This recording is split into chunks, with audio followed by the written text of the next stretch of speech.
René, y mientras discutimos esto en el Congreso están cuando menos dos temas de la mayor importancia y dificultad, digamos, política. Uno es la reforma educativa y el otro es la revocación de mandato. La reforma educativa en este momento parece ser un reto imposible para el gobierno. Es decir, de un lado tiene a la coordinadora, de otros lados a los partidos de oposición y están en los jaloneos ahí. Pareciera que satisfacer las demandas de uno implica negarlas del otro. ¿Qué ves ahí? Y también la revocación de mandato. Ahora, yo creo que me resulta mucho más importante la reforma educativa que la revocación de mandato. Bueno, ha transcurrido una semana, estaba previsto, como decía, que se aprobara hace 8 días el dictamen. Estamos 8 días después, no hay tal. Y creo que aquí es donde se va a medir la capacidad del gobierno de negociar con una fuerza difícil como lo es la Coordinadora Nacional de Trabajadores de la Educación. Y si va a lograr balancear la reforma que propone, apoyándose, ahora sí que apoyándose en lo que resiste, que es la oposición. Creo, yo decía hace 8 días, que la contrapropuesta formulada por el conjunto de la oposición, yo no la veía como contraria, sino como complementaria a la reforma que proponía el gobierno. Y han aceptado varios de sus puntos. Y me parece que era una feliz solución, incluso llegué a comentar aquí. Si, a fin de cuentas, lo que hoy tenemos es el secuestro del poder legislativo, ya sería hora de que lo rescatara el Poder Ejecutivo. Va a ser muy interesante ver la letra chiquita de los acuerdos a los que lleguen, porque ahí se podría cifrar si verdaderamente es una reforma en favor de la educación o en favor de un grupo disidente del magisterio. Eso me parece clave. En cuanto a la otra iniciativa, a mí me parece un poco que se le está dando una importancia superior a la que tiene la revocación del mandato. Hay quienes dicen que no puede ser que quien solicite el ejercicio revocatorio sea el propio presidente y no la ciudadanía. Por aquí muchas de las fórmulas o instrumentos políticos para generar participación no han surgido de aquella fuente naturalmente indicada para solicitarlo. La propia Comisión Nacional de Derechos Humanos, no en el 89, no surge de un clamor social o ciudadano por la defensa de los derechos humanos, surge del propio presidente Carlos Salinas. Entonces, para mí, ese no es un argumento para echarla abajo. El segundo argumento es que coincide con la fecha de la elección y en esa medida posibilita la propia participación del presidente de la República en el proceso electoral para derramar beneficios sobre su propio partido. Yo ahí digo, me parece que lo que estamos viendo, y lo comentábamos también hace 8 días, es que el presidente está mandando muchos de sus resultados al tercer año de gobierno. Seguridad, política petrolera. Y ahí es donde echo de menos una oposición. La oposición podría también hacer campaña por la revocación. Porque digo, si él puede hacer a favor de la ratificación de su mandato, los contrarios pueden hacer campaña por la revocación. Ahí es donde no veo madurez en la oposición. Leo. Pues mira, yo entre más he pensado y he debatido esta semana el tema de la revocación del mandato, más me convenzo que es una barbaridad, como una figura, como una institución que debe de quedar sentada en la Constitución. ¿Por? Doy 3 temas. Uno, ¿cómo hacer operativa la campaña de la revocación del mandato? Va a estar el presidente en la boleta y por lo tanto puede hacer campaña y puede hacer spots de radio y televisión. Y por lo tanto puede haber una campaña opositora a la revocación del mandato. ¿Con spots? Con spots de radio y televisión. Por cierto, los privados estamos imposibilitados a contratar spots de radio y televisión para hablar de política en este país. O sea, es uno de los temas.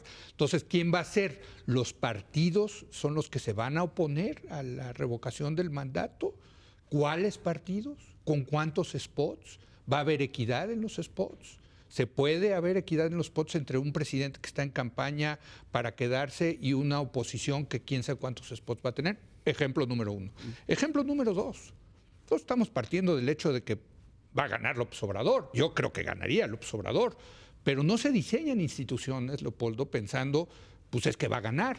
Bueno, ¿y si pierde López Obrador? ¿Qué pasaría? Según la Constitución, ¿no?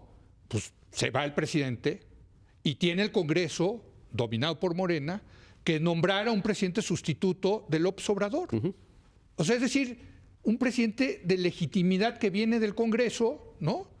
Versus un presidente que se ganó la legitimidad en las urnas y que luego la perdió en las urnas, ¿no? Entonces, bueno, hombre, pues es un buen punto ese. Bueno, es un segundo punto. Tercer punto, jalando un poco este argumento. Esto se queda para el próximo presidente, ¿eh? No es nada más para López Obrador, no es una reforma hecha para López Obrador. Se va a quedar en la Constitución. ¿Qué va a significar eso para los próximos presidentes? Y por cierto, el presidente ya dijo que a él le gustaría la idea de también a los gobernadores. ¿Qué es lo que no le gusta a los partidos? Bueno, pues, pero entonces, a ver. La presión de los gobernadores es para que no se hagan por eso, precisamente. Pues sí, Leopoldo, pero es que entonces aquí estamos cambiando las reglas del juego político. Y si queremos cambiar las reglas del juego político, la revocación del mandato, entre más lo pienso, es una barbaridad. Si queremos un voto de censura, que el gobierno mismo pueda caer por ellos mismos, pues pasémonos un sistema parlamentario. Pero en un sistema presidencialista, esta figura de revocación del mandato mete mucho ruido político. ¿Crees que va a pasar por el Congreso o no? Pues mira, si son muy tarugos los partidos de oposición, le van a dar la revocación del mandato a López Obrador. Yo espero que no sean tarugos. A mí, lo que me dice la gente que conoce del Congreso es que es más probable que pase la de revocación de mandato que la educativa. La más complicada. ¿Tú qué piensas? La única salida que hay para juntar a las tres partes en la reforma educativa, entendidas estas como el gobierno, la oposición y la CENTE, es que se genere en los estados donde la CENTE tiene influencia, estados de excepción, en donde se van a aplicar una serie de reglas educativas en prácticamente todo el país, pero en Oaxaca, Chiapas, Michoacán, va a haber otro tipo de reglas educativas, ¿no? Lo cual sería tristísimo para estas tres entidades que de por sí llevan... Y Guerrero, claro. 4 entidades que de por sí pues, tienen... Las más pobres tienen problemas de pobreza, de violencia y son, por cierto, peor evaluadas en términos educativos. Segundo, yo creo que la CENTE sin sorpresas. Es decir, cualquiera que haya seguido a la CENTE 15 minutos se da cuenta que ellos están actuando como siempre. Es decir, nunca basta. Ahora sí que para citar a Pietrasanta, los reciben con alfombra roja y caravana, les ponen de un día para otro a la secretaria de Gobernación y al secretario de Educación Pública a sus respetables órdenes y no les basta. No es suficiente. Ya quisieran las mamás de las guarderías, que a ellas las acusaron de corruptas. A la CENTE nadie le ha dicho corrupta desde el púlpito presidencial. Nadie ha cerrado las escuelas. De conservadora, la acusado, ¿cómo no? Pues sí, entre corrupta y conservadora creo que hay un océano, ¿no? Cerraron las instalaciones de las guarderías en los que averiguaban qué onda. Aquí las escuelas siguen abiertas, las oficinas sindicales siguen abiertas. No, las escuelas siguen cerradas. Y les negaron, no van, pero están abiertas, ¿no? No van ellos, ¿no? Les negaron el diálogo y aquí les pusieron alfombra roja y caravana. Difícil posición para el gobierno, pero pues están pagando la factura de haber resucitado a la coordinadora. Denis. Fíjate que yo la semana pasada dije que íbamos a ser testigos de un encontronazo entre poderes que era la CENTE y la fuerza del presidente. Y tengo que decirte, Leopoldo, que todo lo que ha ocurrido desde entonces me lleva a una rectificación. La verdad es que yo, contrario a lo que dice Carlos, veo una diferencia en la forma en que la CENTE se está comportando con este gobierno respecto a otros momentos. Vino, efectivamente cerró la posibilidad de que sesionaran, pero después se fue a su casa. No se quedó aquí no se plantaron definitivamente. Pues no han dejado que sesione el Congreso. No han dejado que sesione el Congreso, pero yo no veo ni en el lenguaje ni en las formas de la CENTE la misma actitud que en otros casos. Pero yo en la última minuta de la Cámara de Diputados, el último transitorio ya establece que las relaciones laborales se regirán bajo el apartado B del 123, que es lo que demanda la coordinadora. El tema es Pero que no quería se que quita del quitara el del tercero, 30. el tercero Ese sigue es el el otro. tema. Digamos, No, ese queda es el tema. extraordinariamente ambiguo como Pero está ese es ahorita, el que a lo tema. mejor esa es la estrategia. Pero bueno, ese es el tema y no han logrado quitarlo del tercero. Entonces, Pero ya metieron lo del Está bien. 123. Yo Sí, claro. simplemente lo que querría decir es, yo no estoy segura de cómo se va a desarrollar en las próximas días lo de la CENTE y tampoco estoy segura de que vaya a haber este encontronazo de trenes que A ver, déjame que te la pongas. Deja- ¿Ves la posibilidad de un escenario como el de la Guardia Nacional? Es decir, que al final todos felices, se aprueba por unanimidad o casi unanimidad y la coordinadora está tranquila con lo que se aprueba en el Congreso o no ves ese escenario? Bueno, veo el escenario de que la oposición está con el gobierno, sí, que sigue. Hasta ayer en la noche estaba la oposición todavía sosteniendo las posiciones del gobierno y no veo tampoco a la CENTE yendo a un enfrentamiento directo con este gobierno. Eso es lo que no veo. Y nada más, si me permites, claro.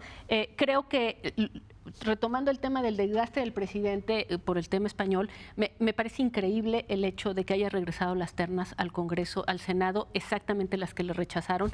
Vuelvo a pensar en este tema del cálculo y la estrategia. Son desgastes, Leopoldo. Ese es el mismo Senado que va a tener que votar revocación, el Senado que va a tener que votar reforma educativa y al que te volteas y le dices, ¿te parecieron que no estaban bien los de las ternas? Pues ahí te van de regreso y si no los apruebas los voy a mandar yo.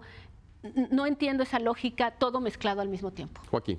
Gracias, Leopoldo. En cuanto a la revocación de mandato, es muy clara la intención del presidente de estar en la boleta. Porque una cosa es una elección con el presidente de la República en la boleta, en las intermedias, y otra cosa es sin el presidente de la República. ¿Qué va a pasar? Yo no veo que en el Senado, en la Cámara de Diputados se aprobó por una mayoría calificada que ya construyó Delgado con los prófugos del PRD, con los 9, pero en el Senado no está claro. Es decir, la información que yo tengo, Leopoldo, es que si el presidente insiste en que la revocación de mandato se haga en la fecha de la elección federal del 21, no pasa. Y hay un acuerdo de toda la oposición. Sí que se haya revocación, sí que sea anual la consulta, pero no que la revocación coincida con la elección. Esa sí no pasa. Si se cambia esto, pasará. Y en lo que tiene que ver con la reforma educativa, el factor sigue siendo la coordinadora, Leopoldo. En la Comisión de Educación, Morena tiene 20 diputados, 17 son de la coordinadora. Ayer no sesionaron, ¿por qué? Porque no hubo quórum, porque, por ejemplo, sí, no fueron los del PRI, que son muy pocos, y los del PRD y del PAN. Pero ¿sabes quiénes faltaron? Los 17 de la coordinadora. Entonces no hubo quórum porque faltó la coordinadora había dado el quórum. El factor es que sin el voto de los 40 diputados de la coordinadora, Morena y sus aliados pierden la mayoría calificada. No si el PRI y el PAN van con la reforma. Sí. En el caso de que el PAN va a ir... Que es lo que está tratando de construir el gobierno, una mayoría con el PRI y con el PAN. Sí, pero... Que pareciera que en la Cámara de Diputados sí es posible, no así en la de senadores. Sí. En el PAN, en la Cámara de Diputados ha dicho que no va a ceder, y el gobierno, debo decir que el gobierno del presidente López Obrador ha dicho y reiterado que no va a ceder en los dos aspectos que quiere la coordinadora, que es lo mismo que ha querido siempre. La rectoría en materia educativa en los 4 estados de los que hablabas, Carlos, ¿sí? Chiapas, Oaxaca, Veracruz, Guerrero y Michoacán, y el manejo del presupuesto, que ya dijo el presidente directamente que no se los va. Y la carrera magisterial, Joaquín. Bueno, sí, y eso ya son otros aspectos, pero el tema central es ese. Y con el manejo de la rectoría, pues obviamente las plazas, los estímulos, los castigos, los premios, lo que han manejado siempre, que es lo que ha empoderado a la coordinadora marcadamente en Oaxaca y en Chiapas. Finalmente, Remy. Bueno, finalmente, ¿cómo vamos a llegar al viernes? No tengo la más mínima idea, porque todo puede suceder y al mismo tiempo nada puede suceder. En el caso de la revocación de mandato, me remito a lo que platicamos aquí la semana pasada, que hoy Leo lo explicó de una manera realmente muy atractiva. La revocación de mandato no es un instrumento que fortalezca a la democracia. Al contrario, como lo planteó Leo, con la posibilidad de que, y si no gana la revocación, lo que te genera una revocación de mandato en un régimen o en un sistema en donde se establecen plazos fijos para la presidencia es una enorme inestabilidad. Lejos de generar, de que es un instrumento de democracia, de gobernabilidad y de estabilidad, te genera exactamente todo lo contrario. Por esto, sí, probablemente López Obrador pueda ganar fácilmente en un plebiscito dentro de 3 años. ¿Y qué va a suceder en el 3 término años medio del después? siguiente? ¿Qué sucedería si tenemos otro Peña o 27. tuviéramos otros En el 27. presidentes? Sí, entonces, no es una herramienta que te fortalezca la democracia. Aquí lo planteamos la semana pasada. De hecho, la experiencia, por ejemplo, en California ha sido fue terrible, desastrosa, desastrosa. donde los grupos de interés económicos Quitan al forzaron gobernador. porque financiaron la caída del gobernador Gary Davis en el 2003. Desde entonces no se han atrevido en California a volver a hacer un plebiscito de esta naturaleza con un gobernador. Les llegó Arnold Schwarzenegger. Bueno, no se pronuncia así, pero me da exactamente lo mismo. Para efectos suena bastante prácticos. Aquí Schwarzenegger. Schwarzenegger. Aquí pues, nos llegaría Cuauhtémoc White, no sé, algo de esa naturaleza. Todo podría suceder. Entonces, sí creo que la revocación de mandato en el largo plazo es absolutamente perniciosa. ¿Y de la educativa qué ves? Ominosa. En el caso de la educativa, ya conocemos a la codeadora. Desde hace 40 años, no porque ya hemos sido testigos, como Bernal Díaz del Castillo, de lo que sucedió con la codeadora, pero la historia es la misma. Lo único que buscan son privilegios, dinero y plazas. Y poder. Entonces, lo hace el poder a través de lo que están buscando, que ellos tengan el control de las plazas. Ahí está el poder que se los arrebató la reforma educativa de Enrique Peña Nieto y que lo quiere mantener así el presidente López Obrador, y creo que con absoluta razón. Sí. La rectoría de la educación no puede estar en manos de la disidencia magisterial, sino en manos del Estado mexicano. Entonces, ¿cómo lo van a solucionar? Como siempre lo han solucionado. Les van a dar unas cuantas plazas, bueno, unas cuantas no, algunas miles de plazas, les van a ajustar el presupuesto de alguna manera y les van a dar dinero, transferencias de dinero directo. Y sí, han cambiado un poco las formas, pero no han cambiado el fondo. Entonces es exactamente lo mismo bajo una máscara distinta.